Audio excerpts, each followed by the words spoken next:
Bueno, queridos científicos, bienvenidos a la tercera parte de la clase de núcleo celular, en donde ahora vamos a estudiar el transporte nuclear, recordando que el núcleo es un organelo dinámico que necesita exportar moléculas y necesita importar moléculas. Por lo tanto, el transporte nuclear se define como un transporte exoendonuclear, es decir, que saca y que entra moléculas, es un tipo especial mediado por un complejo proteico. Acá tenemos una microfotografía electrónica de transmisión en la cual vemos la pared nuclear, o la membrana nuclear, o carioteca llamada antiguamente, en la cual existen distintas como especies de moléculas o especies de manchas que se puede deducir que están tratando de entrar o que están tratando de salir del núcleo por la dinámica que éste tiene que tener.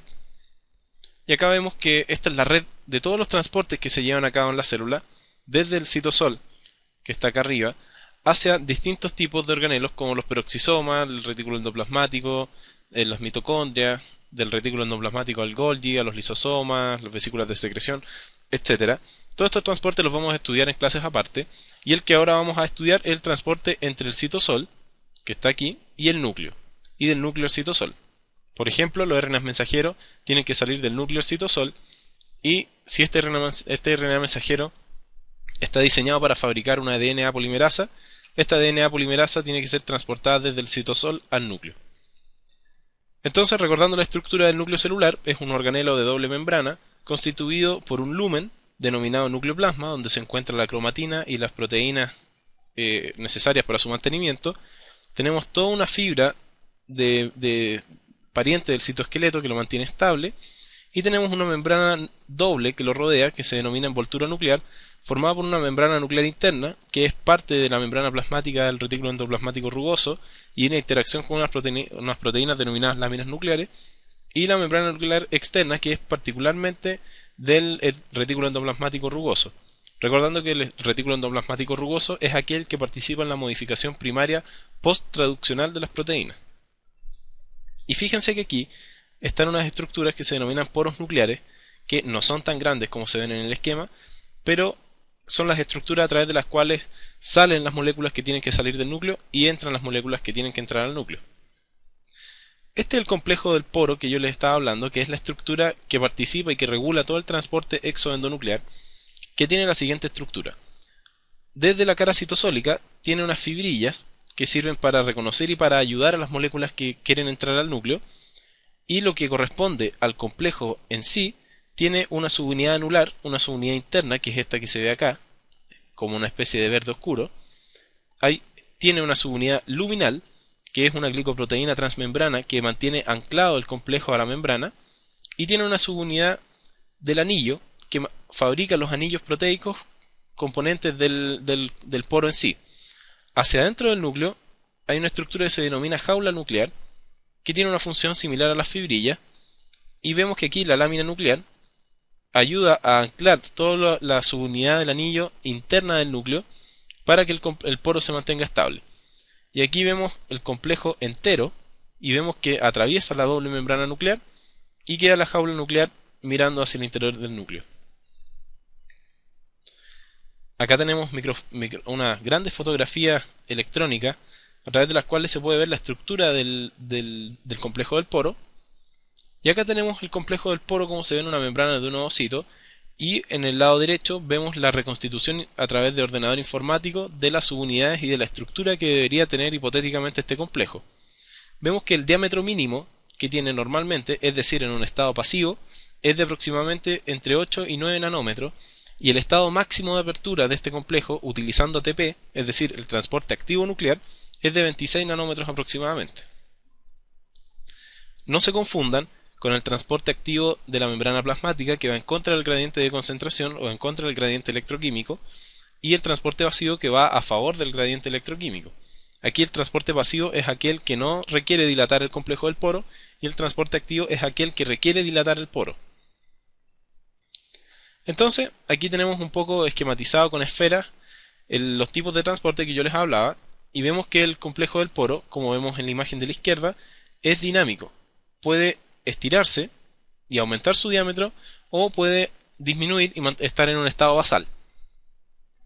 Las proteínas o las moléculas que entran de una manera pasiva son proteínas que son iguales o menores a 9 nanómetros, y las grandes proteínas, por ejemplo una DNA polimerasa que requiere entrar al núcleo, tiene que hacerlo a través de transporte activo, es decir, estirando el complejo del poro.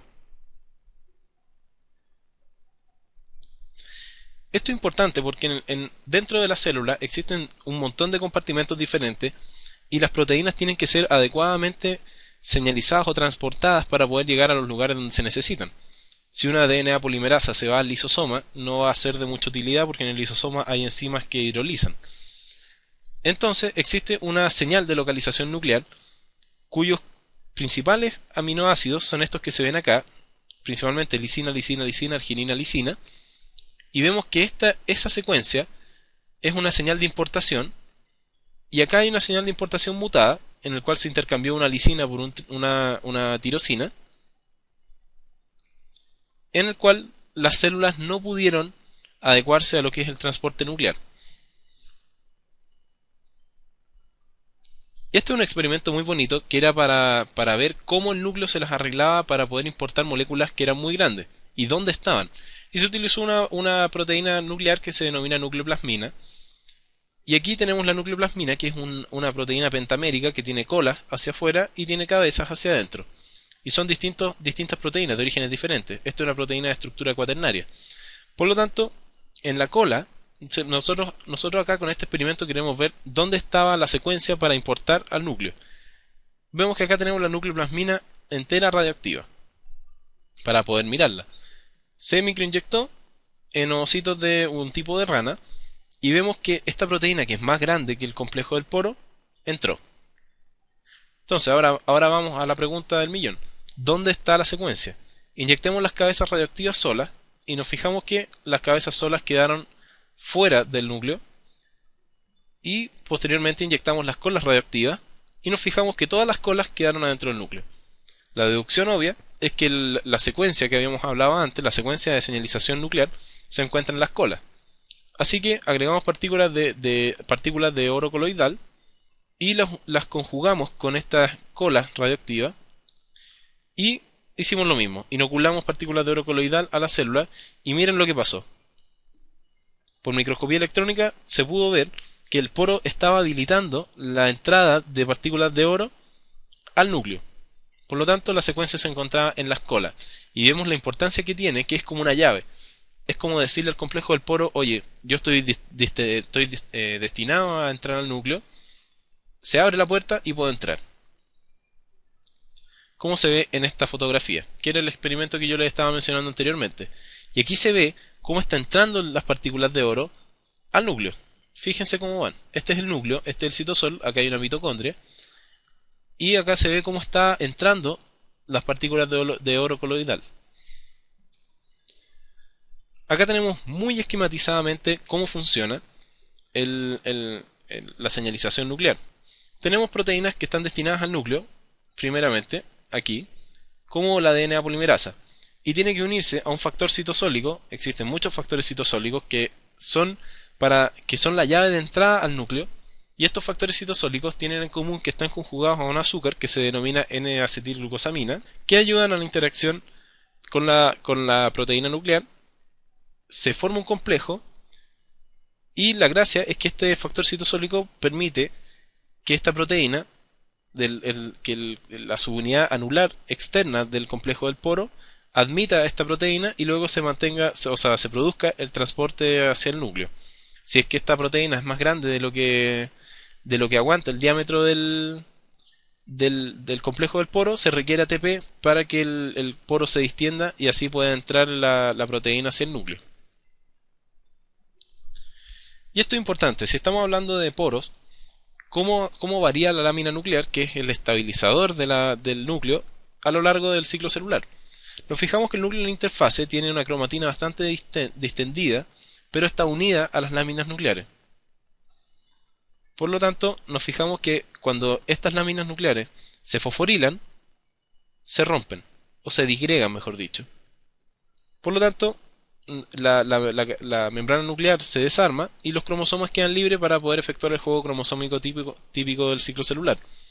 Cuando estas lamininas se desfosforilan, nuevamente se empieza a unir espontáneamente la cromatina que permanecía unida a lo que son las vesículas que se habían formado con los restos de la membrana nuclear, y así nuevamente se empieza a formar los dos núcleos, obviamente si es que estamos hablando de mitosis, para reconstituir lo que era el núcleo basal. Es decir, fosforilando la lámina nuclear se disgrega, y desfosforilando la lámina nuclear se vuelve a armar. Y finalmente, algo muy importante que tenemos que hablar es que, si recuerdan del sistema endocrino, las hormonas de origen esteroidal se caracterizan por tener roles de influencia en lo que es la transcripción de ciertos genes. Y como una hormona esteroidal, que es hidrofóbica, llega hasta un compartimento que es bastante selectivo con las moléculas que entran, refiriéndonos al núcleo. Fíjense que hay proteínas que tienen lugares de unión a la hormona en el citoplasma, y la hormona esteroidea, para unirse a este factor, necesita dos cosas. Uno, que se una la hormona al factor que se encuentra en el citoplasma, y lo otro, necesita una proteína chaperona, que son proteínas que ayudan a llevar esta proteína hacia el núcleo, y esta es una chaperona que se denomina HSP90.